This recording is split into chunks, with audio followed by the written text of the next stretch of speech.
oportunidade assim, eu agarraria. Brandon, tem oportunidade que é a gente que faz, sabe? Às vezes a gente fica meio medroso com as coisas.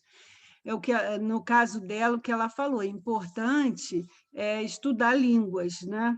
Ela falava já inglês, e aí depois ela aprendeu mais o espanhol, aí foi lá, ficou no México, que ela acabou não contando isso, mas ela alugou uma casa, ela não ficou em hotel, não ficou nada disso, não, ela alugou uma casa que ficava próximo da praia, ela participou das festas que tinham regionais, né, para entender bem como é que aquelas pessoas viviam e poder falar com eles, né? Então, acho que quando a gente se dá as oportunidades, quando a gente acredita, Brendo, vai fluindo. Não é que seja mais fácil, mas vão aparecendo as oportunidades, sabe? Eu acho que nós somos os primeiros a minar os nossos sonhos. E aqui eu não estou falando de sonho sem nenhum pé no chão, não. Eu estou falando de algumas coisas que a gente acredita, que a gente é capaz de fazer e a gente consegue quando a gente vai adiante. Acredite, Enten tá, Brendo? Entendi, professora, obrigado, tá bom? Primeira pessoa que tem que acreditar em você é você. Parece clichê, mas é a pura verdade, né? Porque o mundo tem assim, está sempre cobrando alguma coisa da gente. E a gente se cobra também, né? E às vezes a gente quer ser igual a alguma outra pessoa. E tem tantas ideias boas nas nossas cabeças que a gente não coloca isso em prática, né? Eu costumo sempre dizer, eu tenho sempre planos, eu tenho plano para esse final, até o final desse semestre, tem plano para o próximo, tem plano para daqui a um ano, daqui a dois, daqui a 5 anos, eu sou assim, sou e vou tentando e ajustando isso, né? Igual viagem, esse ano passado, eu queria ter ido num lugar aí com os meus filhos, com os meus netos, só que tudo mudou. Então, isso já foi transferido para 2023, que eu acredito que vai estar todo mundo muito mais tranquilo, né? É assim, a gente vai organizando. Quem é bom de planos e de sonhos aí? Newton? Professora, eu estabeleço meus objetivos, né, a longo prazo, mas eu procuro ser bem realista assim na execução, né, a curto Aham. prazo, porque eu acho que se a gente criar muitas, não que a gente não deva criar, né, mas se a gente criar muita expectativa a longo prazo, a gente pode se frustrar. Então eu crio um objetivo, né, de longo prazo e eu vou seguindo mais, tendo mais expectativa nas metas ali de curto prazo, assim. Nilton, mas é nesse sentido que eu estou falando. Então, eu tenho coisas que eu quero fazer agora, igual esse negócio de viajar lá em 2020, né? Não é que eu fiquei frustrado, o mundo está diferente, então isso passou a ser mais adiante. E eu sou muito pé no chão, mas assim, eu acredito que tem algumas coisas que você tem que planejar, tipo, em julho, né? Imagina, né? Está todo mundo vacinado. Então, eu já posso ir a algum lugar que seja perto, eu já posso pensar em alguma coisa. Então, eu tenho isso, eu tenho aqueles do dia a dia e tenho aqueles que são mais adiante. Acho que é essa a ideia, né? Mas muito pé no chão, Nilton. Eu não sou uma sonhadora de ficar divagando, nada disso, não. Para mim, assim, é conta, eu sei o que eu vou fazer, o que eu quero fazer, de que maneira. E é claro que durante esse percurso a gente vai fazendo os ajustes, né? É isso aí, professora. Esse, Planejamento é essencial em qualquer área da vida, né? uhum. Você já fez concurso público, não fez, Nilton? Não, não, eu sou contratado mesmo, professora. Você é contratado. Mas Isso. dentro dessa ideia, você já sabe se você quer fazer concurso para essa área, se você não quer, né? Essa que é a ideia. Às vezes a gente quer fazer alguma coisa muito, quando chega lá, você fala, não, não é bem isso, eu quero mudar de plano, né? E esse que é Exatamente legal. assim. Exatamente isso. É, eu sou dessas, eu falo, eu quero, mas aí vou chegando, será que é isso mesmo que eu quero? De que maneira isso vai acontecer? Né? Então, a gente vai fazendo esses ajustes. Pessoal, hoje eu fui olhar, Nós temos a aula hoje e temos no dia 9, né? Dia 9, dia 10, porque depois é a apresentação dos trabalhos de vocês, tá certo? Sim, senhora. Sim? Como é que estão esses trabalhos, Jéssica? Caminhando, professora. Está indo? Caminhando. Jorge só está rindo para mim. E aí, Jorge, como é que anda esse trabalho? Tá indo, professora. Eu confesso que o meu grupo ainda está muito no desenvolvimento, né, da empresa, de como a gente vai fazer essa questão, né? Não da empresa, mas da ISO, a gente está estudando ainda para começar a produzir. Ah, então tá bom, mas já está preparando assim alguns pontos para poder fechar isso, né? Com certeza, professora. É porque eu também tenho alguns livros em casa sobre auditoria. Aí tem algumas coisas que já acabam envolvendo essa norma, né? É muito bom. Sim. E a gente fica na cabeça, quero ver, colocar isso também, isso é interessante, né? Isso mesmo, Jorge. Exato, professora. Amanhã vocês vão ter folga, pode adiantar isso. Qualquer coisa a gente negocia o dia 10 de junho, tá bom? Perfeito, perfeito. Então, vamos lá. Vamos voltar à velha e boa estatística, né? Tem alguns exercícios que eu espero que vocês já estejam fazendo, para não ter dúvida. Hoje a gente vai falar do controle estatístico, né? E aí eu falei com vocês, deixa eu ver uma coisa aqui, que tem esses passos sequenciais para o planejamento. Aí eu falei, o que é definir a característica de qualidade? Aparência, confiabilidade, durabilidade, recuperação, né? Contato aqui é o pós-venda, né? Como é que é feito isso? Decidir como medir cada característica. Eu falei que o controle estatístico ou é por variável ou é por atributo. Variável é aquele que vai levar mais tempo, você vai pegar lotes. E o que você faz nesse controle de variável? Né? Você quer ver o comprimento, aí eu falei até do parafuso, falei do prego, o Lucas falou que colocou um quadro lá na parede, a gente perguntou o número qual foi a bucha que usou. Né? Então, assim, isso é característica. Né? O tamanho, a quantidade, falei do papel higiênico, né? que de vez em quando fazem uma verificação se os rolos têm realmente 30 metros. Aí eu falei, será que alguém se imagina desenrolando o rolo todo para medir e depois enrolar outra vez? Acho difícil, né? A gente não faz isso, a gente olha mais ou menos. O peso, tá certo? A quantidade, tem muito o peso do feijão, tem que ter 1.000 gramas, e aí eles pesam, mas tem uma variação para mais e para menos. E a outra forma, por atributo, né? Um julgamento, você verifica se aquilo ali está certo ou está errado. Aí nós falamos da caneta BIC, que apareceu a minha aqui de novo. Tá?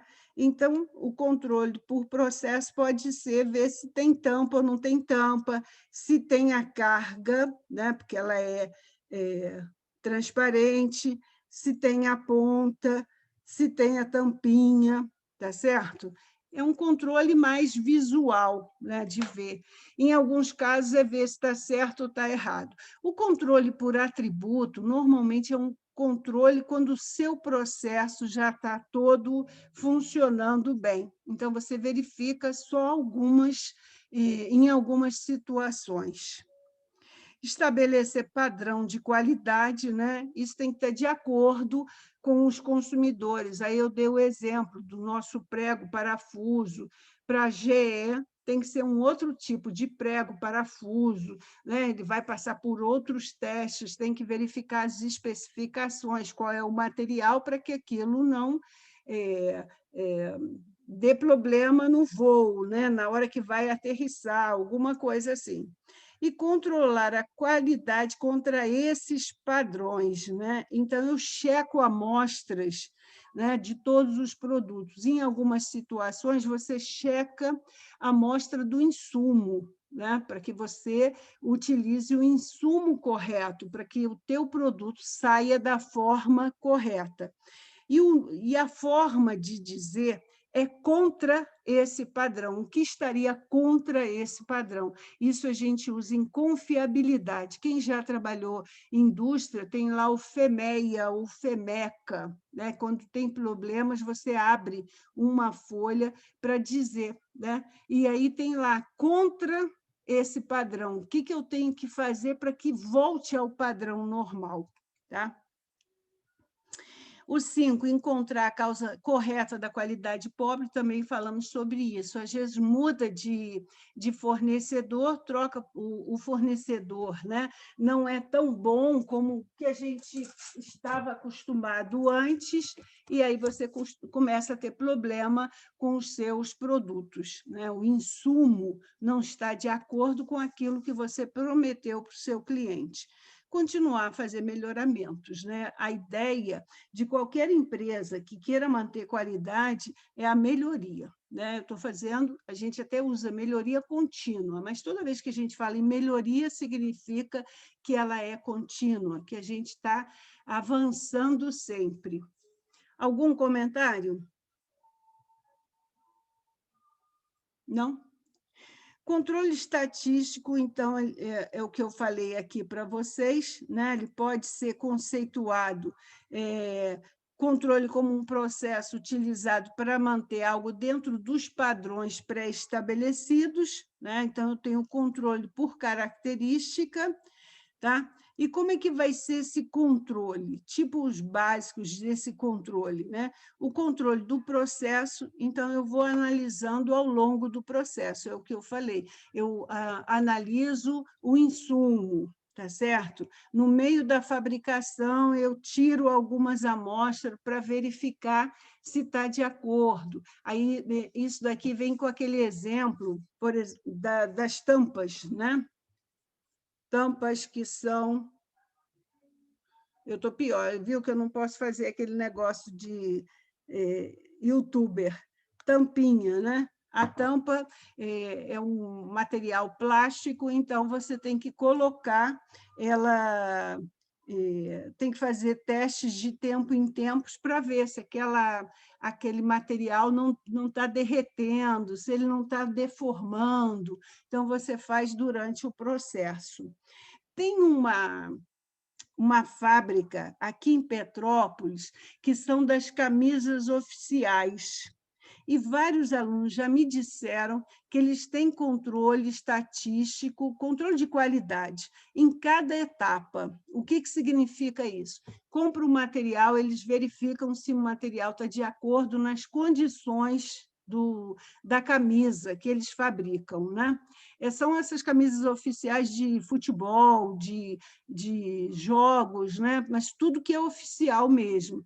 E aí, depois, quando faz o corte, é feito um novo controle para verificar se tudo está exatamente dentro dos tamanhos. Não tem um M que seja de um tamanho, o outro M de outro tamanho. O tamanho é oficial, o que se pede para aquele tamanho. Depois, na costura, eles verificam outra vez, né? E é por amostragem, pega e vai medindo se está todo mundo dentro daquela régua, tá? Depois, colocou a gola, colocou o escudo, né? Eles verificam se está na posição correta, tá? Eu não vi isso, eu já fui nessa fábrica há muito tempo atrás, né? Fui com visita e fui na época que eles estavam fazendo obra. E aí os alunos me disseram, né, que tem um tipo de um leitor, então tem que estar naquela posição, né? Na hora que coloca a camisa ali, tem que estar na posição para o escudo não sair do lugar, tá? Então, tem algumas empresas que elas são cobradas dessa maneira e elas fazem todo o processo com controle, né, o tempo todo. Eu acredito que, pelas conversas, né, que na GE eles também fazem esse tipo de controle, né, passo a passo, para que não tenha problema na etapa posterior. Tá? Inspeção por amostragem ou controle de lote, ela é feita quando o produto é recebido ou fabricado, é ao final, né? Ela vai ver se você aceita aquele lote ou vai rejeitar. A gente vai falar um pouquinho mais sobre isso. Quais são os objetivos do controle de processo? O controle de variáveis, a gente quer que esteja dentro do que foi estabelecido. Aí é o exemplo do prego, do parafuso, ele tem que ter determinada altura, ele tem que ter determinado diâmetro, ele tem que ter determinado peso, né? Então, são essas características, tá certo? O controle, aí vamos para o controle, né? Que pode ser feito, como a gente disse aqui, olha, por julgamento, né? O de... Ai, onde que eu li aqui para vocês?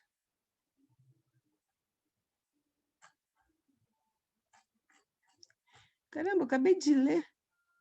Por atributos, deixa eu marcar aqui, ó. Esse daqui, atributos ou por variáveis. Esse aqui é medida. O por atributos, eu posso considerar que aqui, olha, nessa caneta, pode ter um determinado número de erros que não inviabilizem a caneta. Quem pode me dar algum exemplo disso?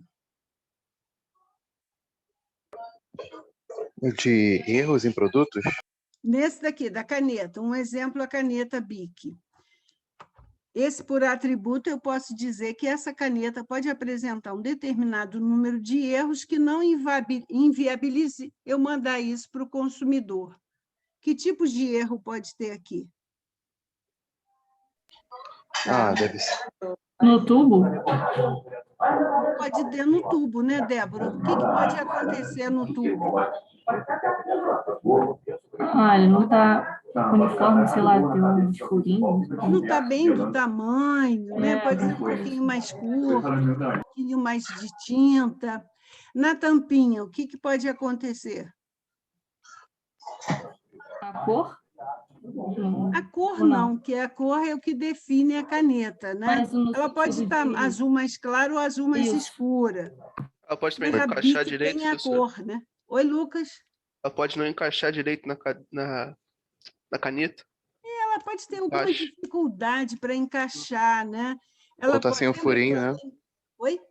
Ou ela tá sem o furinho, né, dela, pequenininho. Pode estar sem esse furinho aqui, né? Pode também ter o problema no bolígrafo, né? Que não tá girando direito, aí Esse arranha. não pode ter, Brandon, porque se Não. tiver, o que acontece? Vai pra quebra. Ela não escreve, né? E se tiver um pouco solto assim, aí solta tinta demais na caneta? Mas isso daí, Que borra. onde que vai ser esse controle, Brandon? Isso é o controle na fabricação, não é? Esse é o controle que nós fazemos. Lembra que a gente falou numa das aulas? A caneta, quem faz o controle final somos nós, porque na hora que a gente vai comprar, alguém dá um papelzinho para a gente rabiscar. E se ele não der, ele mesmo rabisca na nossa frente, fala, está saindo aqui direitinho, não é assim? É sim.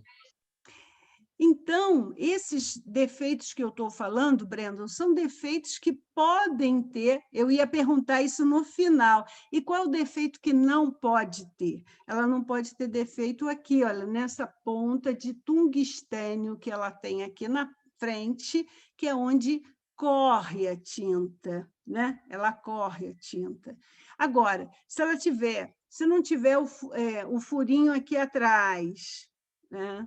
Se ela não tiver alguma rebarba aqui nessa beiradinha, às vezes essa rebarba é tão fininha que ela machuca a mão da gente. A gente fala, ai, esse negócio está machucando. Aí a gente vai lá com a unha e a gente tira aquela rebarba. Então, esses defeitos não inviabilizam a caneta, tá? Esse a quantidade de defeitos por peça. A gente pode limitar o número de defeitos, tá? E isso é atributo, né? É visível, mas se chega para o consumidor não reclama. Agora, não pode ter a tampa de outra, ser a tinta azul e a tampa de outra cor. Né? Tanto que algumas pessoas trocam a tampa, colocam tampa vermelha na caneta para que ninguém cate aquela caneta, porque caneta vermelha ninguém pede, né? Só professor que quer caneta vermelha. Entenderam isso? Você gosta, Brendo? Bem pensado, eu nunca pensei nisso, não. Vou começar a usar isso daí. Reza a lenda que é assim, né? Então, entenderam? Uma coisa seria a característica, né? Ela tem que estar nesse diâmetro para poder ter essa tampinha. Essa tampinha foi feita para encaixar aqui, né? Tá? Ok. Agora, o que não pode acontecer é ela não escrever. Tanto que eu falei, esse é o último controle, esse controle é feito com o cliente. É o cliente que verifica se ela escreve ou não.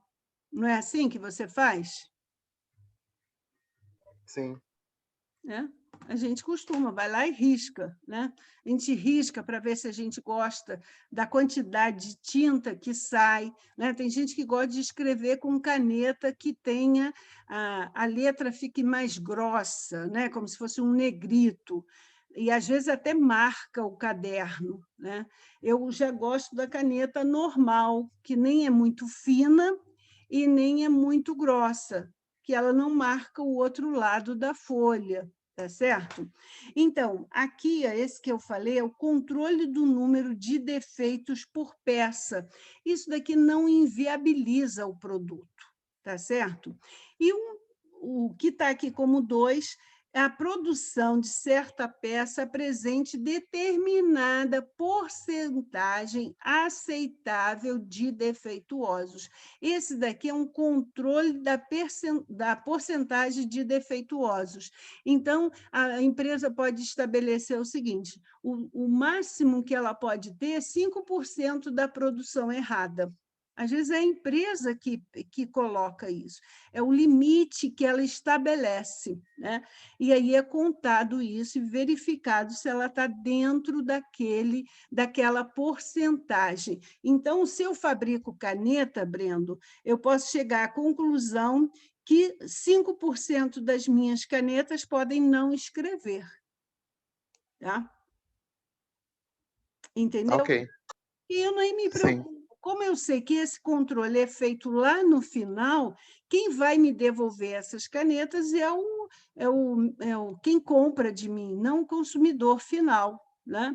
Se você vê, comprou uma caneta e aquela caneta não escreve ou ela está vazando, você está sempre passando por aquela loja, você leva lá no dia seguinte, olha, a caneta que eu comprei ontem está vazando. Olha aqui, ó, como é que está essa tinta. A pessoa troca para você sem nem muita conversa, porque é um produto muito barato e a BIC deve falar que recebe esse retorno todo. Né? Tem empresas que ela já estabelece uma porcentagem de peças que podem ser defeituosas, que ela nem pede a devolução, né? Porque ela sabe que ela não vai fazer nada com aquele material. Então, ela dá como a pessoa deve ter algum tipo de procedimento e ela devolve aquelas peças para o comprador. Tá? Sim, professora. Esse daqui pode ser aquele caso que a gente falou também. Tem prego de 2 cabeças, né? Tem essa cabeça, que é a última aqui, tem uma aqui pelo meio, que é quando você quer colocar e você depois vai retirar esse prego. Normalmente, na construção civil, a gente prega até o primeiro, aí depois a gente consegue puxar pelo segundo. Então, a gente não chega nem a machucar a madeira. A gente vai e depois a gente prega em outro lugar da madeira. E aí, se a pessoa recebe sem cabeça, né, tem uma porcentagem de erros que são previstas. E por que tem essa porcentagem? Porque isso, o prego, né, é uma liga, né, uma liga de alumínio, de outros materiais. Então, como ela aquece e depois resfria no molde, ela pode apresentar defeito. Tá ok? Lembra que a gente até falou. Qual foi a peça que a gente falou? Isso daí não tem defeito. É um brinquedo.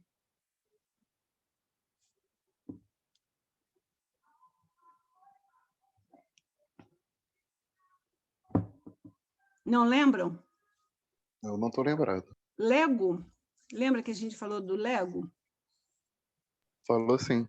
O Lego tem um controle de qualidade muito grande, né? A gente vê que é um material. Eu nunca vi um Lego quebrar, eu nunca vi um. E olha assim, que eu acompanho dos meus filhos, né? Que ainda tem. As minhas netas brincam com aquele Lego, né? Na casa da mãe deles ainda tem Lego que eles brincaram na infância também. Você não vê o Lego quebrado, você não vê. Assim, claro que se passar alguma coisa em cima, martelar, ele vai quebrar, mas com uso normal, você não vê ele quebrado, você não vê nenhuma aresta, nada disso, porque tem um controle de qualidade muito grande, por isso que ele é um produto mais caro, né? Na verdade, quando a gente pisa descalço em cima dele sem querer, o que se dá mal é o nosso pé, né? Não o Lego. Exatamente, Brandon. Eu pensei nisso, mas eu falei, não vou comentar, porque pode ser uma coisa que eu penso assim. Mas a gente sente, né, que machuca, porque ele é muito rígido, né? Então, são esses três tipos de controle. Controle por variável, esse é o primeiro, então eu estou medindo, né, eu quero saber uma característica daquele produto, né, o volume, o diâmetro, o peso, a largura, qualquer coisa que seja. E os outros dois são controles que se aceita, né? A gente já tem um percentual que pode ter defeito, e o último é esse controle do número de defeitos por peça. Eu posso ter defeito, tá? Aquelas canetas que a gente usa lá no quadro, aquilo vem cheio de rebarba, vem a letra meio borrada, mas o que interessa para a gente é que ela seja, está escrito, né? A capa dela é azul e ela vai escrever azul. A gente quer que escreva, que ela fique tampada e que ela escreva. Acabou a história, a gente não precisa de mais nada além disso. Tá? Ah, mas a tampa é mais cinza, menos cinza, mais branca, menos branca. Não faz diferença para o consumidor. Tipos de inspeção por amostragem, inspeção simples, quando eu tiro um só lote. E inspeção dupla, são tirar 2 amostras. E quando é que acontece isso? Normalmente, a inspeção é simples, né? Eu vou tirar uma amostra, e uma amostra não significa que eu tirei somente uma quantidade. Eu tenho quantos lotes, quantas amostras eu preciso, mas em cada amostra eu só tiro um lote. Ah, eu tenho 10 máquinas, ou então eu tenho 5 máquinas, eu tiro um lote, né, uma amostra pela manhã e uma amostra no final da tarde. Tá certo? Normalmente, se for esses produtos que aquecem, né? Esses produtos não, esses moldes que sofrem aquecimento, você tira uma no início, no meio do dia, lá depois do almoço, e uma no final, para você ver como é que elas, se está acontecendo algum problema na hora que ela esquenta, no final do processo, se ela está apresentando mais problemas.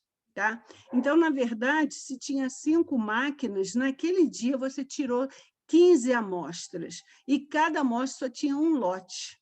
Tá? Ok? E o segundo, são retiradas 2 amostras do lote. Então, em vez de ter 15, eu teria 30. E por que eu teria isso? Por que eu faria dessa maneira? Né? Porque já está acontecendo alguma alguma diferença no processo. Quer dizer, na verdade, a gente entende no produto. Aí, tirando essas amostras, a gente verifica se aquele processo está melhorando. E como é que é feito essa análise? Você tira, né, essas amostras, calcula média, calcula isso tudo.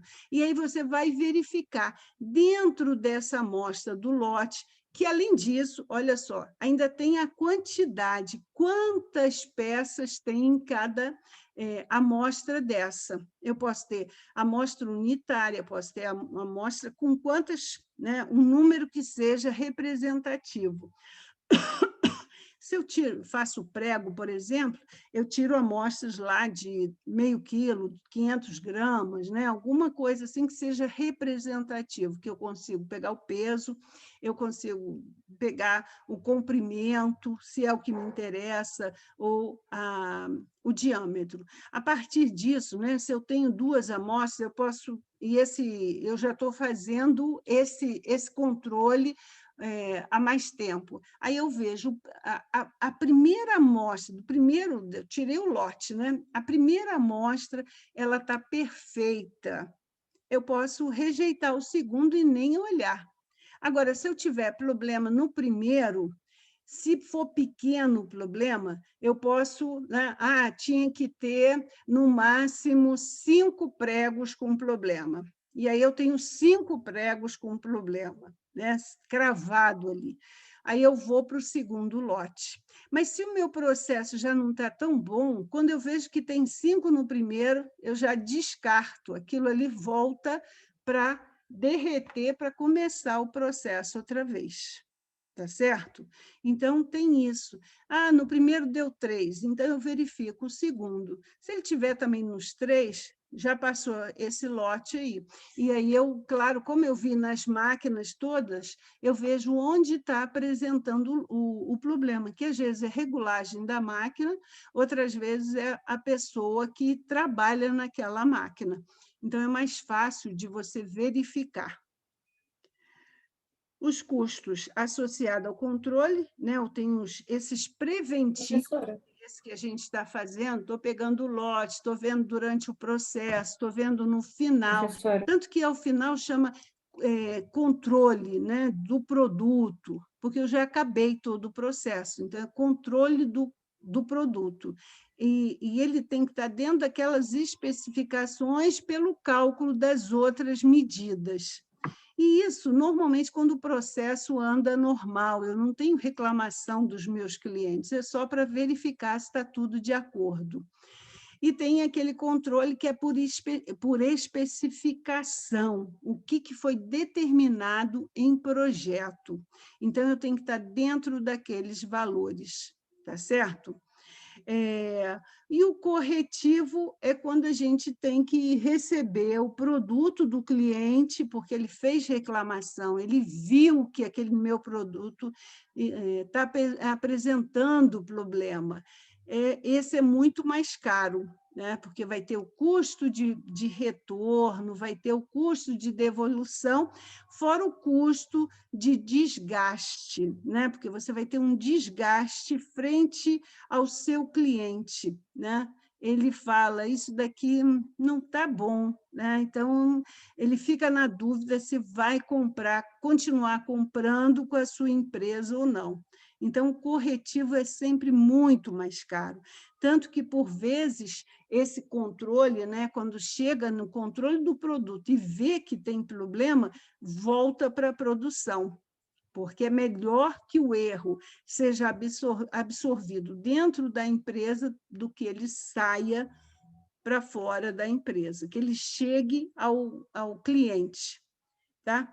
O custo de falha pode ser interno ou externa, que vai cair no mesmo risco. A falha pode ser interna, eu posso resolver isso dentro da empresa. Agora, se a falha for externa, chegou na mão do meu cliente. E aí pode me custar muito caro, porque pode custar a não renovação de contrato com aquele cliente, né?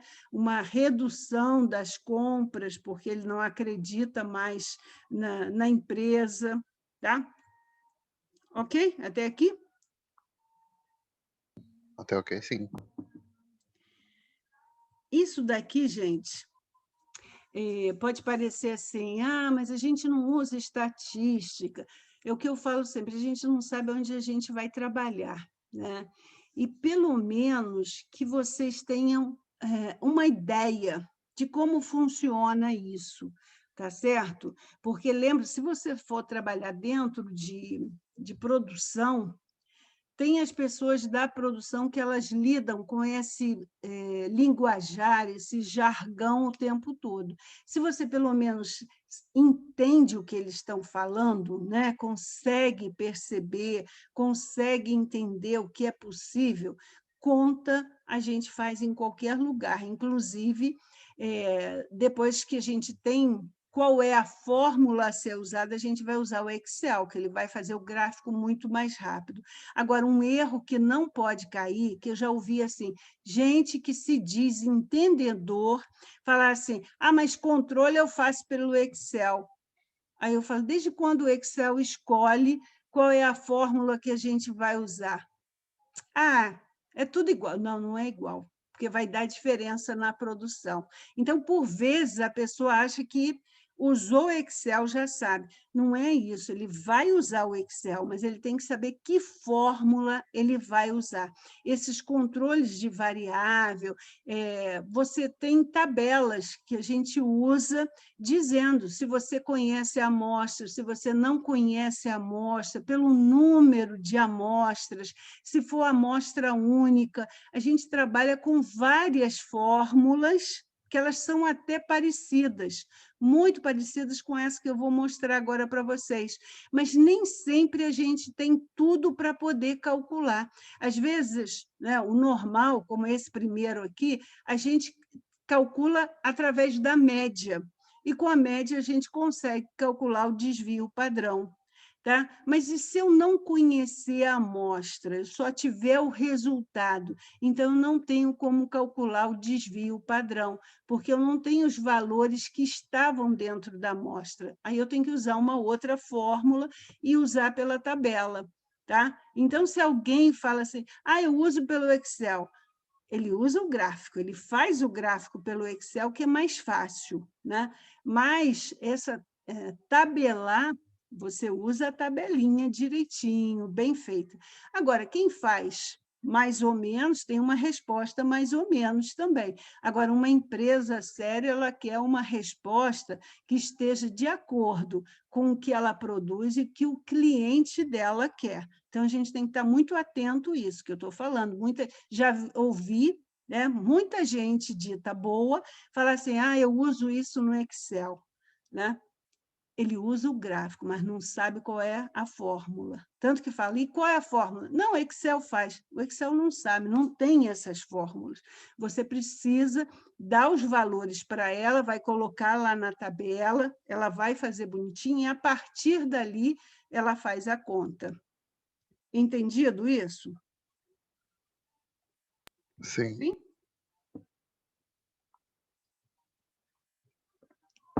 Todo mundo ficou calado? Tô entendido. Né? Porque, por vezes, tem isso. Né?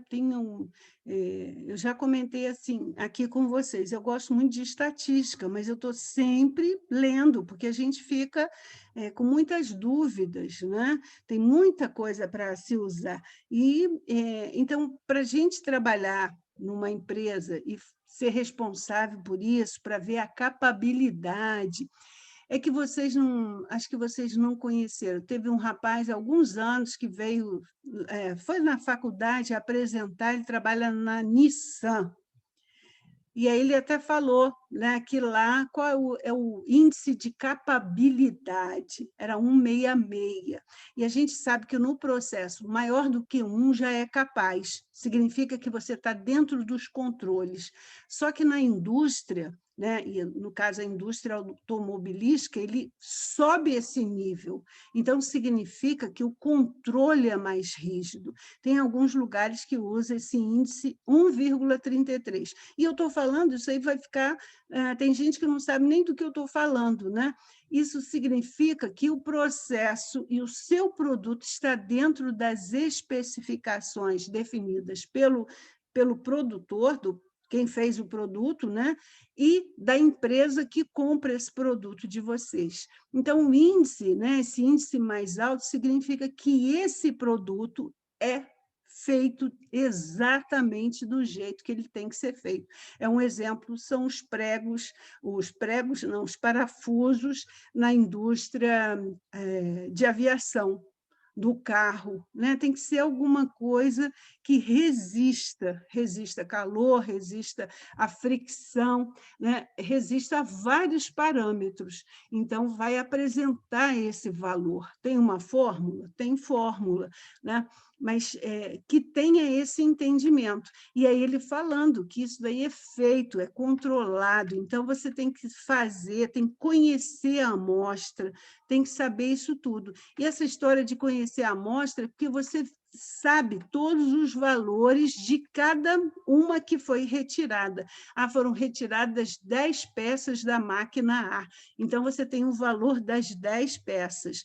É diferente de alguém falar assim, a peça A deu média 10,3, a B deu média 10,4, mas você não sabe que peças estavam ali dentro. Tá? E quando você conhece bem o processo, você sabe exatamente todas as peças daquele lote que você tirou. Tá? Então, se alguém for trabalhar nisso, prestem atenção, para não cair nessa esparrela de que o Excel faz. Tá ok? Tá ok.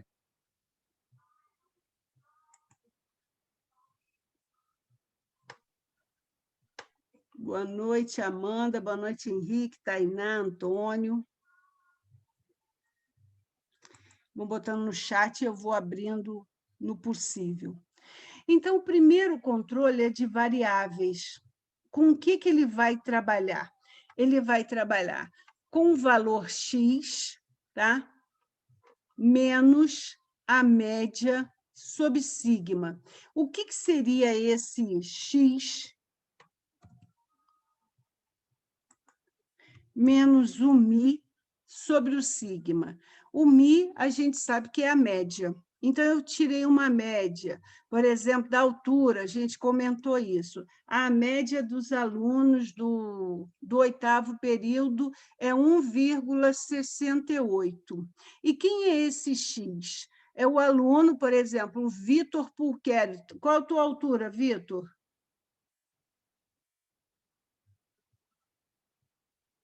Vitor Pulqueri. Eu estou no chat, professora. 1,80, obrigada. 1,80. Então, 1,80 é esse X que a gente vai colocar aqui. 1,80 menos 1,68 sobre esse sigma, que é o desvio padrão que a gente já calculou com todos os valores. E como é que a gente calculou isso? O valor da altura da Amanda, que é a primeira da chamada, menos 1,68 elevado ao quadrado. Depois, do Brandon, 1,80 e quanto, Brandon? 171.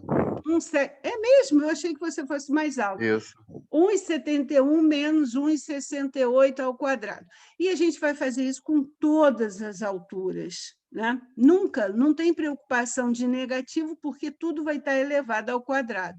Depois a gente vai dividir pelo número de alunos. Feito isso, a gente tira a raiz quadrada e tem o sigma. Então, imagina que nessa turma a variação seja de, por exemplo, 0,14, qualquer número. Então, eu vou pegar do Vitor aqui 1,80 menos 1,68, que foi a nossa média, dividido por 0,14. Vou encontrar um valor de Z, tá? E a gente vai na tabela. Qual é outra maneira da gente fazer isso? Eu mostrei aquele dia, aquele gráfico de Gauss, né? A curva de sino, como é que ele mostrou como é que é essa curva, tá? Como é que faz, né? A partir do histograma, você vai lá e monta a curva de Gauss. Com isso, a gente tem qual é a média e o quanto essa aba abre, tá? E aí eu falei com vocês, né, que quando a gente pega um sigma para cada lado, né, então eu tenho um sigma que é a diferença. Então, se a média é 1,68, eu pegaria 1,68 mais 0,14, teria um sigma. 1,68 mais 2 vezes 0,14, eu teria 2 sigmas daqui da curva. E depois 3 sigmas, por exemplo, 3 vezes 0,14 mais 1,68. E faria isso do mesmo jeito para o outro lado, só que em vez de mais seria menos.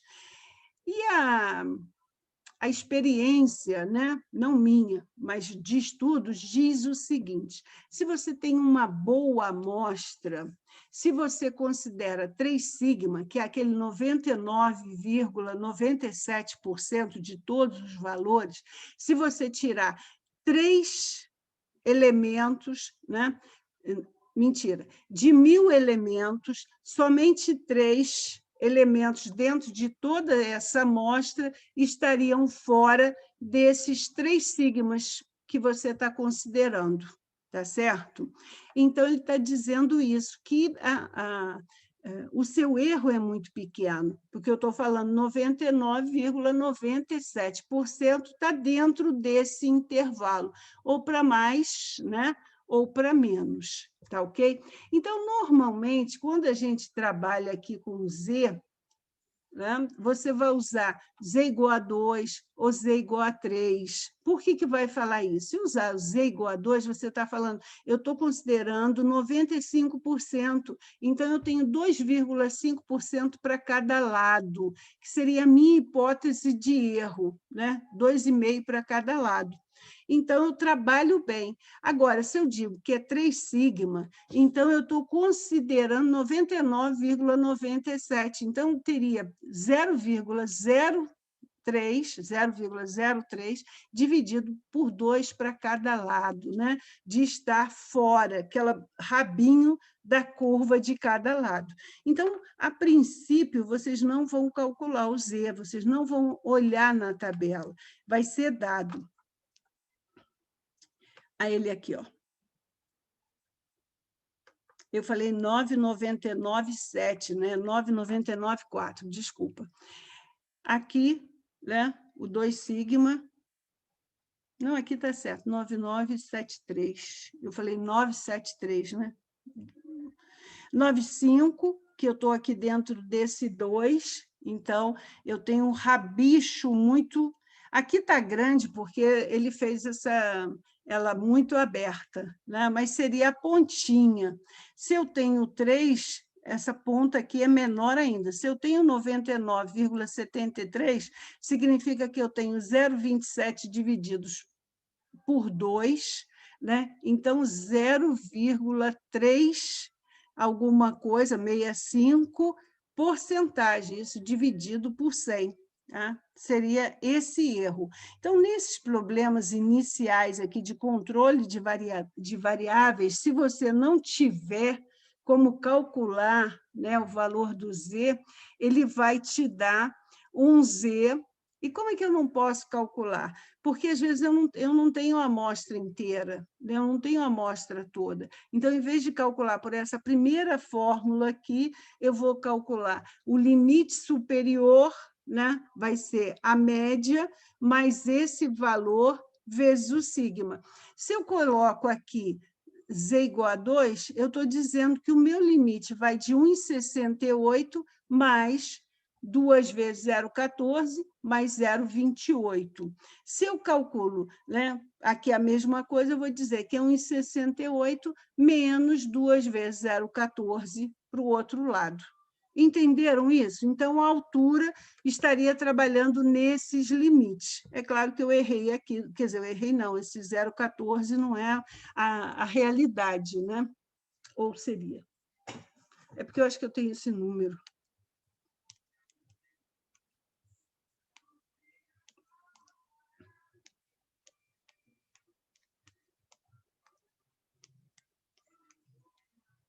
É isso mesmo, vai dar 0,13 ou 0,14, mais ou menos, se a minha média de altura for 1,68, porque ela pode puxar para um lado e puxar para o outro.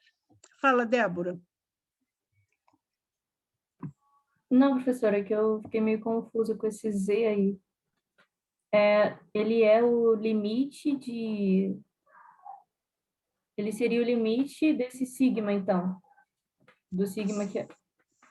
Ele seria o seguinte, o quanto você estaria dentro da curva. Vou voltar aqui, Débora. Imagina, está vendo eu mexendo com o cursor aqui? Uhum. Então, aqui está a altura de 1,68. Tá?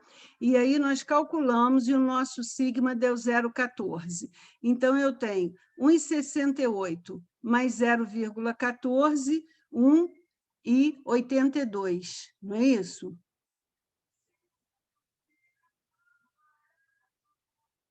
Sim? Sim, professora. E, professora, a conta? É, 1,68 mais 0,14? isso, 1,82. 1,82. Aham. Se tiver mais 0,14.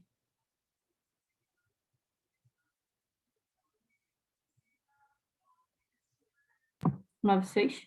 9,6. Então, eu estou dizendo, quando eu digo que o Z igual a 2, né, que esse daqui está nesse intervalo, porque eu acho que na sala de aula não tem ninguém com mais de 1,96, está abaixo. Do mesmo jeito que eu vou andar para o outro lado. 1,68 menos 0,14 vai dar 1,54. 1,54 menos 0,14 dá 1,40. Então, eu estou dizendo aqui, quando eu digo que o Z é igual a 2, Débora, que a gente está nesse limite aqui, olha, entre 1,40 e 1,96 de altura. Então, eu tenho uma margem de acerto de 95,44. Por que eu tenho essa margem? Porque a gente já teve, vocês já devem ter visto palestra dela lá na faculdade, aluna que tinha menos de 1,40 m. Então, eu teria aqui 95,44% de chance das minhas respostas todas estarem dentro desse gráfico, entre menos 2 sigma, que está aqui no cantinho, e mais 2 sigma, com a média igual a 1,68. Entendeu, Débora? Entendi, professora. Tá? Uhum. Aí eu vou dar essa tabela aqui, que já está com a resposta. Então, o que foi dado aqui? Tem uma amostra, né, uma tabela que mostra valores de uma característica. Esse aqui, olha, quando tem tabela, você tem característica, porque você tem o tamanho daquelas peças, né? Aí ele fala sobre 10 amostras, então eu tenho 10 amostras aqui, tá? E cada amostra tem 4 elementos. Então, na amostra 1, eu tenho 4 elementos. Tá? O que é isso aqui? Lembra que eu falei das 5 máquinas? Então, vamos imaginar que a gente tem as 5 máquinas e eu peguei amostras em 2 horários, né? Eu tirei lotes na parte do almoço e à tarde. Então, de 1 a 5 são as máquinas numeradas de 1 a 5, e depois o que eu coloquei aqui de 6 a 10 são as outras máquinas. Ou então, uma outra situação, eu tenho 10 máquinas e eu peguei um lote em cada uma. E nesse lote eu tenho 4 elementos, né? Dentro desse primeiro lote eu tenho 4 elementos, dentro do segundo eu tenho 4 também, tá certo? Com isso, eu vou pegar a média das amostras, Como é que a gente faz isso? Soma e divide por 4, média comum. Aqui a amplitude da amostra, que é o range, né? É o tamanho entre o menor e o maior, que eu estou trabalhando de 2 até 2,3, 0,3. Ô, Newton,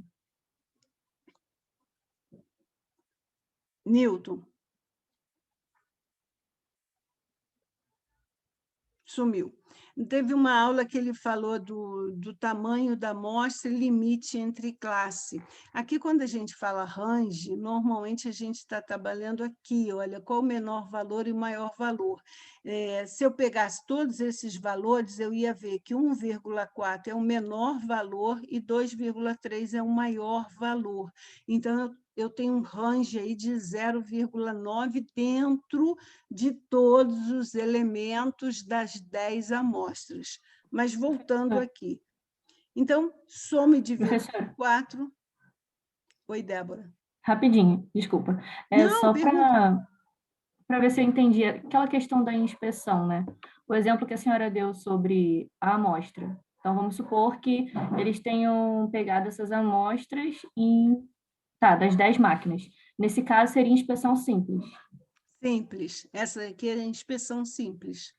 E a inspeção é dupla, né? Eu teria uma outra tabela aqui do lado mostrando a mesma coisa. Ah, tá. Tá? Eu teria uma outra amostra, porque eu tenho que definir quantos elementos eu vou tirar em cada lote, né? Por isso que eu falei, depende do que eu estou calculando, depende de como é o processo. Se eu vejo que esse processo está indo bem, né, eu posso reduzir esses lotes, eu posso reduzir a quantidade de vezes que eu tiro esses lotes. Aqui é uma amostra simples, né? A princípio, a gente não sabe como é que está esse processo, se ele está bom ou não, né? Porque, na verdade, a gente está vendo o produto, isso aqui é o resultado. A partir dessa resposta é que a gente verifica se o processo está ou não viável, se ele está de acordo, né? Se ele é um processo hábil, dependendo do lugar, a gente usa outros termos. Então, eu somei e dividi. Com isso, eu fiz isso para todas as amostras. Eu venho, esse aqui é o nosso X, né, que a gente usa. Aí eu pego todas elas e encontro um total aqui de 18,29. Por que eu somei aqui? Porque eu quero saber qual é a média geral, né, que a gente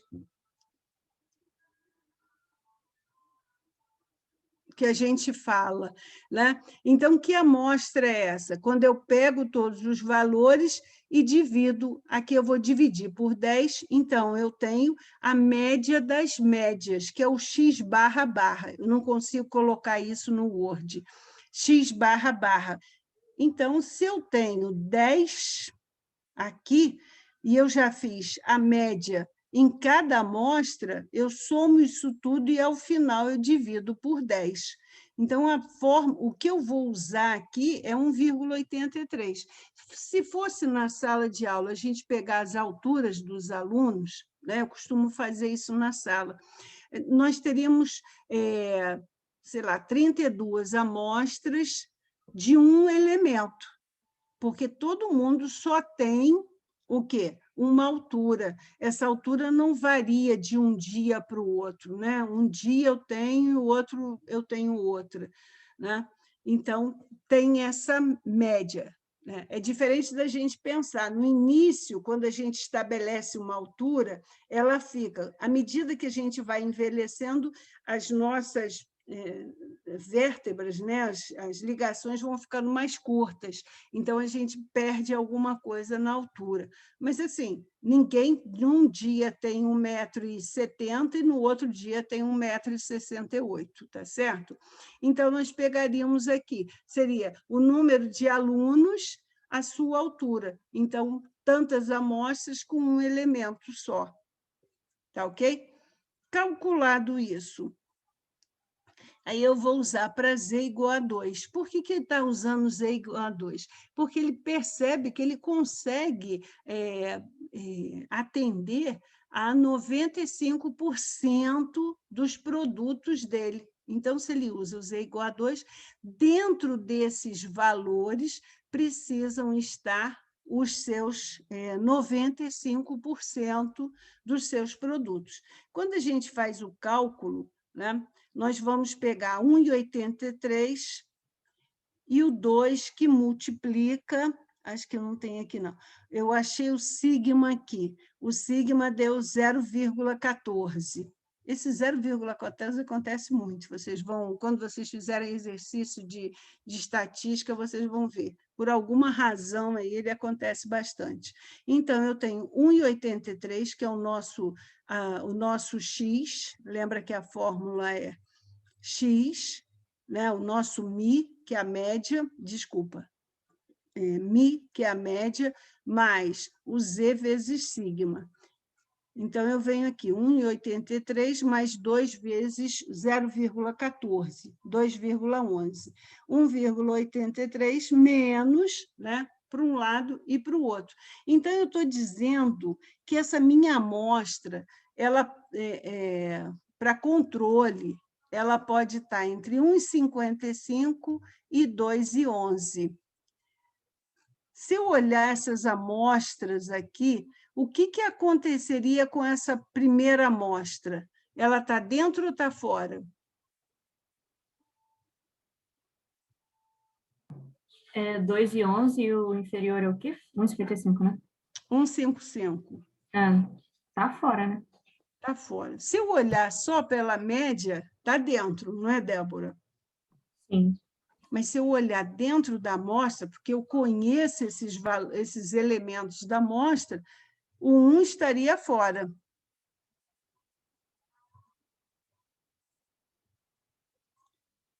Eu queria tanto que ele fosse obediente. Vou marcar só aqui. O 2. Tem um fora aí também. Fora. O 3. Dentro. 1,4. Não. Fora. Inferior está abaixo. 1,4. Fora também. Nossa. Não, é horrível isso. Se você tem um controle muito rigoroso, já vou falar isso, às vezes você perde toda a tua amostra.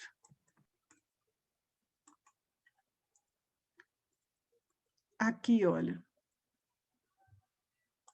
Fora.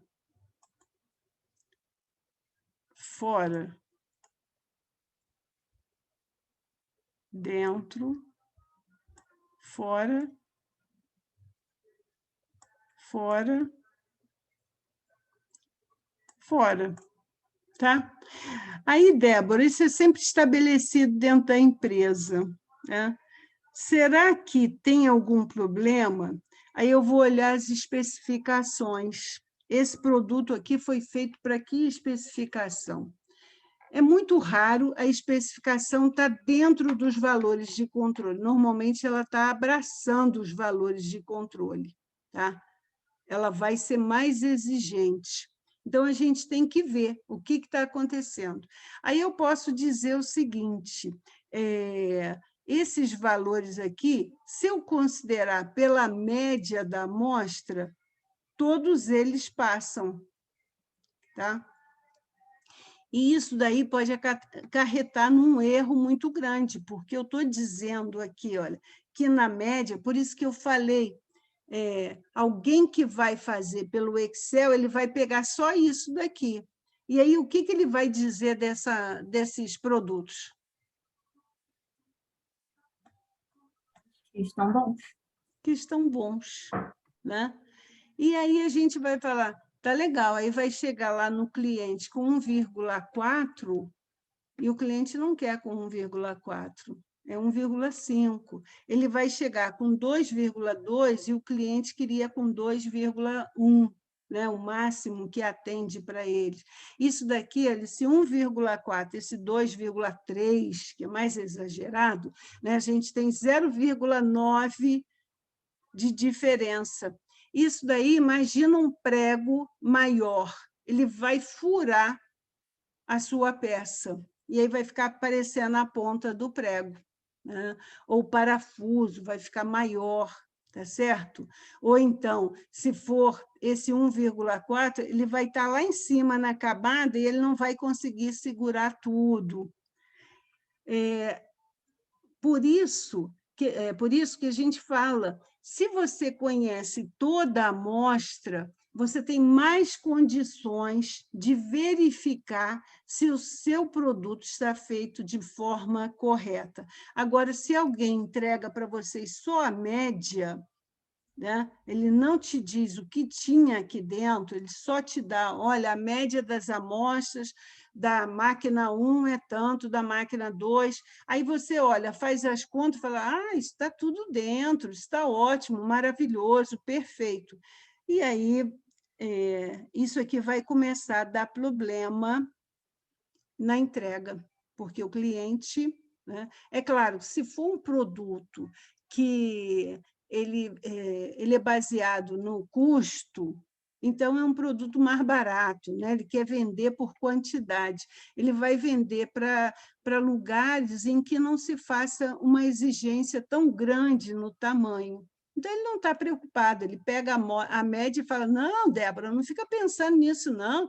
Tem cliente que quer o prego um pouquinho menor, e ele vai comprar na hora. Se for parafuso, ele vai escolher por quantidade, ele não compra por quilo, ele não compra por isso, ele vai lá e escolhe os tamanhos. Entendeu isso, Débora? Entendi, professora. Mas eu só estou com uma dúvida. Por exemplo, esse Z, então, no caso, quanto menor o Z, por exemplo, sei lá, se fosse 1, aí a porcentagem de produtos que deveriam estar em conformidade ou nessa curva aí seria menor. Sim, seria né? 68%. Então, ele está dizendo que eu posso ter um erro de 32%. Então, esse limite superior e inferior seria maior do que a gente encontrou agora nesse resultado. Ele seria, se eu multiplico aqui, olha, eu estaria trabalhando com quanto? Eu estaria com 1,83 mais quanto? 1,83 mais 14, meu limite superior seria 1,97. E o meu inferior, 1,83 menos 0,14, seria 1,69. Tá? Então, estaria entre 1,69 e 1,97, que a gente falou, né? Eu estou falando o seguinte, eu tenho aqui uma modificação nos meus limites e eu estou dizendo que eu posso ter uma quantidade maior de peças que não se adequem a esses valores. Entendeu, Débora? Entendi, professor. Mas esse é o teu controle rígido. Se eu coloco um controle de 3, né, apesar de aumentar o limite, eu estou dizendo, né, pela experiência da fábrica, que eu posso trabalhar naqueles limites. Entendeu isso? Entendi. Por isso que eu falei, dependendo da empresa, ela vai lá e vai procurar qual é o meu limite de especificação, aonde ele entra, né? Por exemplo, o limite de especificação aqui pode ser 2,11, ele pode bater com isso. Esses valores aqui do controle, eles têm que ser menores do que o controle de especificação. Então, se a sua empresa é muito rígida, esse sigma aqui vai ser muito pequeno, vai dar 0,02, 0,05. Por quê? Porque ele vai andar muito pouquinho ali perto da média.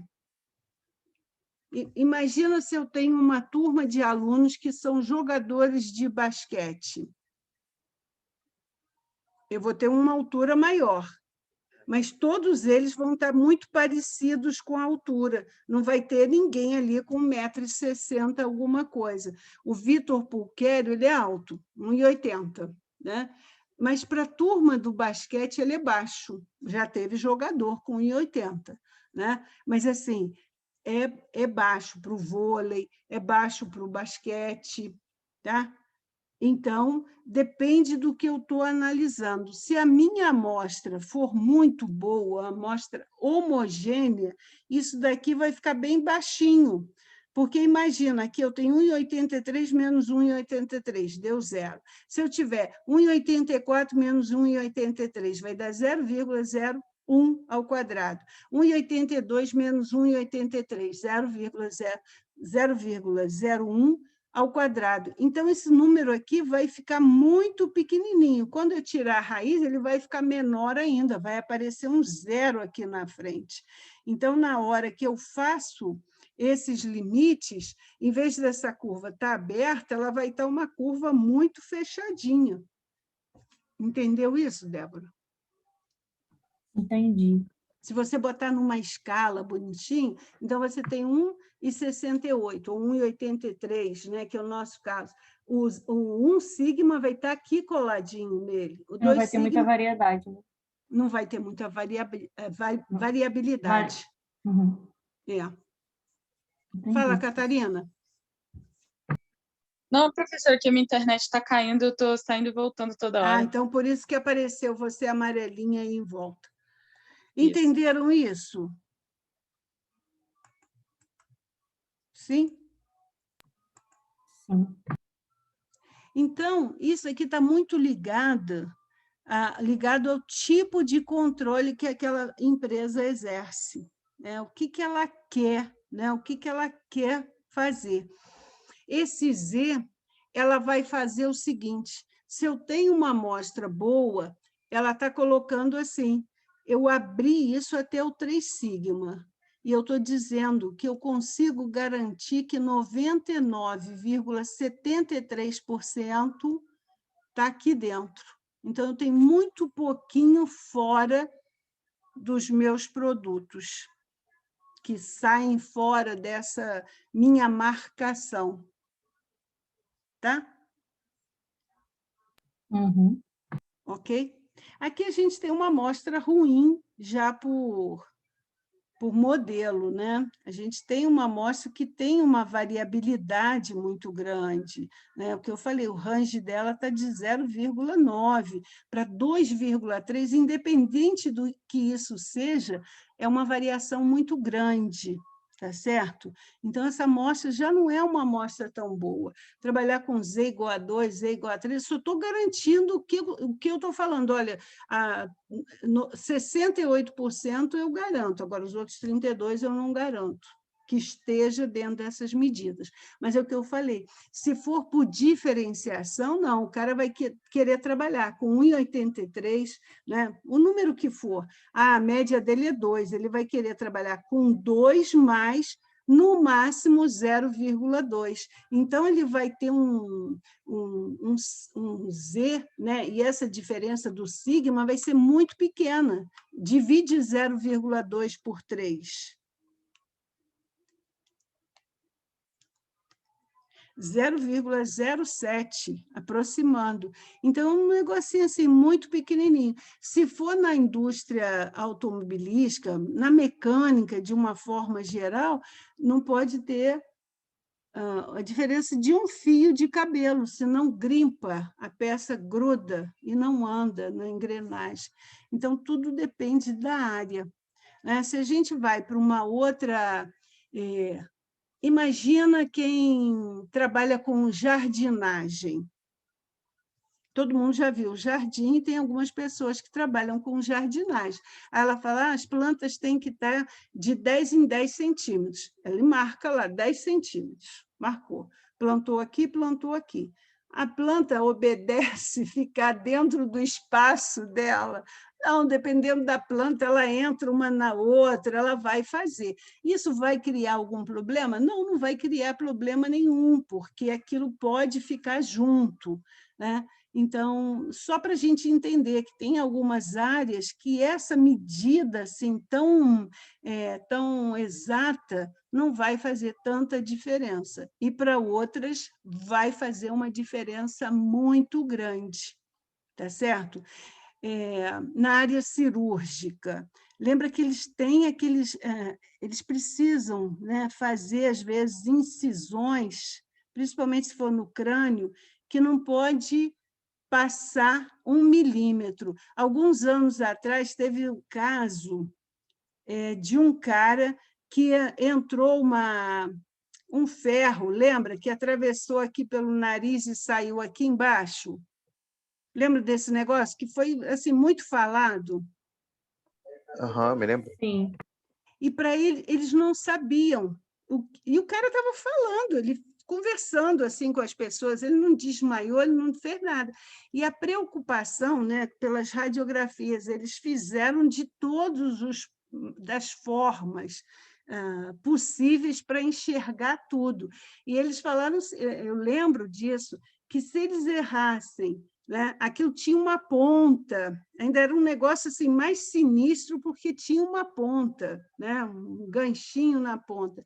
Se aquilo errasse alguma coisa e pegasse em algum ponto, ele podia ter uma hemorragia, morrer, tinha uma porção de situações, e conseguiram operar o rapaz, ficou bem, tudo isso. Mas era uma coisa assim, milimétrica, não podia errar nada, não podia alguém levar um susto, espirrar, nada disso, né? Porque não podia errar nada. Então, dependendo do que você está falando, e se vocês pensarem que isso daí não entra para dados estatísticos, isso entra, né? A medicina, ela trabalha muito com a estatística, né? Ela verifica isso, né? É claro que tem algumas partes de estatísticas mais simples, mas ela faz todo esse cálculo para saber qual o número de pessoas, que a gente vê isso a toda hora, né? Quantas pessoas tiveram reação, quantas... Por que a Tainá tem que sair da minha aula?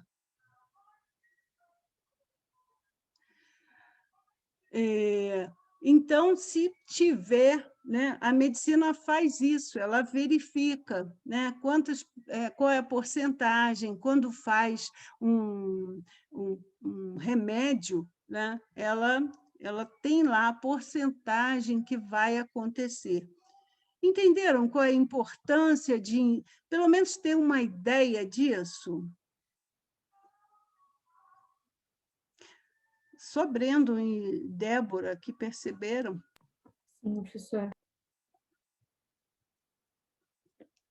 Henrique, Antônio, Vitor, William, Catarina, Tiago, Vitor Sirmas, Lucas Melo, Jorge, Jéssica, Beatriz, Juliana. Nada Sim, a declarar? professora. É que eu não posso dar joinha aí, para eu não ficar abrindo o microfone toda hora, eu fico quieta. Pode falar, porque eu já, assim, está acabando as aulas. Senão eu vou reprovar, quer dizer, vou dar 0 para todo mundo no trabalho, para vocês irem para a final, para a gente ter mais tempo junto, hein? Credo. É bom falar comigo, hein? Pelo amor de Jesus. Ó, quem está falando comigo já tem uma garantia melhor. Agora, quem não está falando comigo... Então, professora, vamos Cara, conversar, eu então. colaboro em todas as aulas. Nossa, conversa, vamos conversar, gente. Por enquanto, só Brandon, Débora, Jéssica, o Newton, mais ninguém. Yuri falou também, porque você não falou Agora, né, o Yuri? Agora, né? Professora, eu não estava falando porque eu estava no carro dirigindo, não estava tendo muito como bem, a gente não abrir o diz. microfone. Muito bem, Antônio. Eu sabia que era essa a Mas razão, mesmo assim, né? eu tive a preocupação de entrar na aula. Isso aí, muito bem, Antônio. Professora, eu, além de ter falado ontem, recebi a informação por parte da senhora de que eu falo muito. Não, Então, não foi isso. Jorge, eu vi que você estava numa empolgação contando, e eu falando assim, meu Deus, tem mais não sei quantos grupos para apresentar, e esse negócio vai para as 11 horas. Aí eu falei, Jorge, lembra do tempo. Não que você estivesse falando mal, você estava falando muito bem, Jorge. Quero parabenizar você. Você estava falando muito bem, né? É uma pena a gente ter um limite de tempo. E, além do limite do tempo de apresentação, a gente tem um limite de internet entrar e sair. Você vê que tem grupo do Lucas Melo ontem, eu estava falando ainda com outro grupo e ele já estava entrando. Ele estava animado para apresentar, não é, Lucas? Professor, mas eu falei muito também, meu grupo falou muito mais. Falou. Não, mas o que eu estava falando assim, eu vou Sim, sim. contando mais ou menos o tempo. Tem né? que ser rápido, porque é muita gente. Não é que seja rápido, é porque, na verdade, são muitas informações. Teve grupos assim.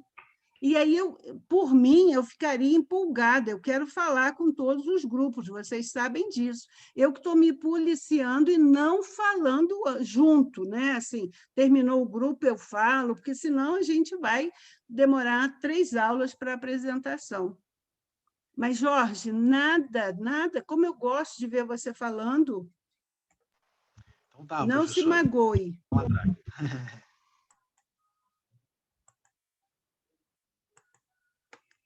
Então, o processo é esse. Nós calculamos as médias,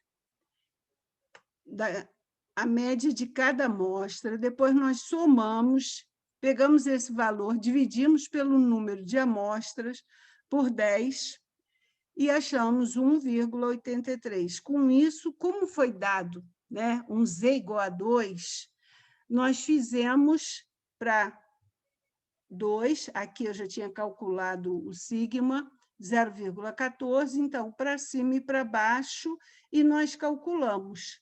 Tá? Se a gente tivesse no presencial, a gente estava fazendo isso lá no quadro, fazendo com vocês, e a resposta teria que ser um gráfico assim, a mão só dá para fazer isso, não dá para fazer aquele gráfico bonito que ele ficaria. Aqui nós entraríamos com todas as amostras para ver onde ele está, né? Quais são os pontos que estão fora dessa amostra. Aqui, olha, eu ainda escrevi um pouquinho. Se considerarmos somente o cálculo da média das médias, todas as médias estão dentro do controle de variáveis. Foi o que eu mostrei para a Débora. Porém, se considerarmos por elementos, somente a amostra 7 está dentro do previsto. Tá ok? Então, tem aqui uma respostinha. Ao utilizarmos Z igual a 2, estamos estimando que 95,44% da amostra estão dentro desse valor. Tá? É o que eu falei, se for por custo, né, qual o controle, qual o nível de serviço de entrega? Se for por custo, pouco usará de controle. Agora, se for por diferenciação, o controle vai ser maior.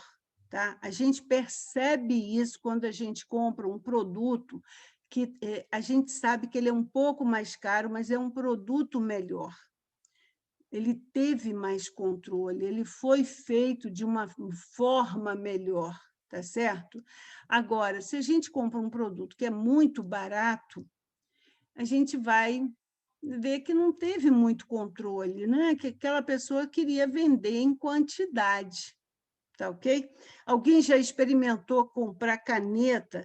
Agora essas lojas estão até melhores. Naquelas lojas que um dia foi de R$ 1,99, depois virou Tem Tudo. Já, professora.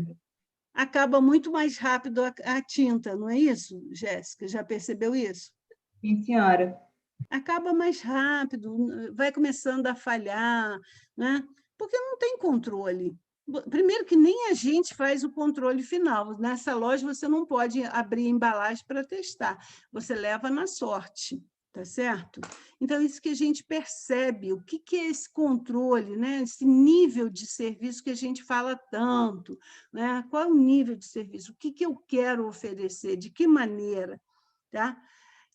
O que eu quero? Se aqui, né, a gente passar para um outro exemplo e ele falar o seguinte, adotar... Nada disso, apaga. Eu pensei numa coisa e outra. Nessa mesma população, vamos considerar que a gente tem uma média, esse aqui é um outro exercício, uma média igual a 1,9, o desvio padrão igual a 0,15. E aí eu vou perguntar se elas estão, se essas amostras estão sob controle ou não. tocante à média aqui, tá, Débora? Quando fizer as contas, você vai ver só em relação à média para esse valor aqui. Imagina que a gente fez uma aproximação e aqui ficou 1,9. E o nosso sigma, então, vai para 0,15, o nosso desvio padrão. Aí usa o Z igual a 3 e verifica se está de acordo. E construir aquele gráfico ali, 3 linhas só. Tá ok, gente? Amanhã eu vou deixar vocês fazendo exercício, tá? Não vai ter aula, não. Amanhã é feriado, não pode passar exercício para casa, não. Não, né? A gente está merecendo, não tá, Jéssica? Também acho. Eu vou te contar que tem orientando meu que falou que vai mandar material para mim amanhã. O que eu faço com um orientando desse? Responde ele porque merece a reta final, estou desesperado. Coisa linda. Olha. Porque eu sei quem é. Professora, se orientando por a Tainá, eu proíbe ela de montar. Não, assim, cadê a Tainá, gente? Ela é uma orientanda que está perdida. A minha aula, mas toda ela tá hora, ela tem que perdida na sair vida, da né, aula. professora, que dirá, né? Não fala assim da amiga. Tadinha. Não, eu amo, esse porém tá Eu- perdido. Ela só saiu hoje, professora. Ela está aqui sempre, só saiu Ô, hoje. Catarina, para de defender os frascos e comprimidos, tá? Você, Débora, Jéssica, Yuri, são todos Mas eu estou quieta, não defensores. falei nada. Ficou defendendo os amiguinhos. Eu não defendi ninguém, eu não boto minha mão no fogo por ninguém, não. Isso só dá estresse. Nossa Senhora, hein? Quero ser sua amiga. Só a Débora, porque a Débora é um anjo. Muito maravilhosa, por isso que eu amo, tá vendo? Ô, Débora, você gente, que vai momento Mela terminar o Cueca, hein? trabalho, tá? Percebi essa fala. É quê? Você que vai terminar o trabalho de ISO. E, Se Deus professora, tocar essa no coração fala dela, no ela ar. pode se sentir à vontade para isso. Como é que é, Jéssica? Se Deus Olha, eu vou tocar te- no coração dela, ela pode se sentir à vontade para fazer. Olha, eu Não vou te vou- contar que no TCC ela está assim, no finalzésimo. Ai, Para, muito professora, tempo. menina de ouro dessa. Ô, professora, a senhora não sabe a Jéssica. A Jéssica é outro nível, outro patamar. Fala para ela. Yuri. E já tem 15 dias que ela mandou no grupo, terminei TCC. Eu falo, gente, terminei nem o segundo capítulo, geral o TCC. A gente tá firme, né, Débora? Um dia a gente vence. Esteja Um dia a longe, gente vem. completo. Vou fazer a chamada. Ai. Amanda, Antônio, Beatriz, Boa noite. Brandon. Eu. Ó, o Caio abandona. Ô, Antônio, cadê? Ah, não, o Caio entrou agora. Professora, abandonei não. Abandonando. Olha, gente, no dia da apresentação lá, eu anotei as presenças, hein? Quem estava e quem não estava, hein? Catarina, Débora, Gabriel, Henrique, Jéssica, Jorge, Juliana, Lucas. Presente. Lucas não está. Lucas vai acabar reprovando por falta. Luísa, Mauro. Mauro estava aí, caiu? Newton não está Eu, não, né? professora. Não, Paula voltei é já. outra, sumida. Já jantou, né? Não, professora, jantei não, caí mesmo. Ah, caiu. Cadê a Roberta? Quem vai defender Roberta agora? Tainá, Thaís também está sumida, deve estar dirigindo. Tiago, está por aí, Tiago? Presente, professora. Estava até dando um cochilo, né? Jamais. Vanessa, cadê Vanessa? Cadê Vanessa, Jorge? Ah lá, Jorge responde a chamada e vai embora. Fala com ele que eu vou dar falta para ele. Vitor Simas. Presente, professor. Boa noite. Boa noite. Vitor Pulquério. William. Presente, professora. Yuri, está aí, gente?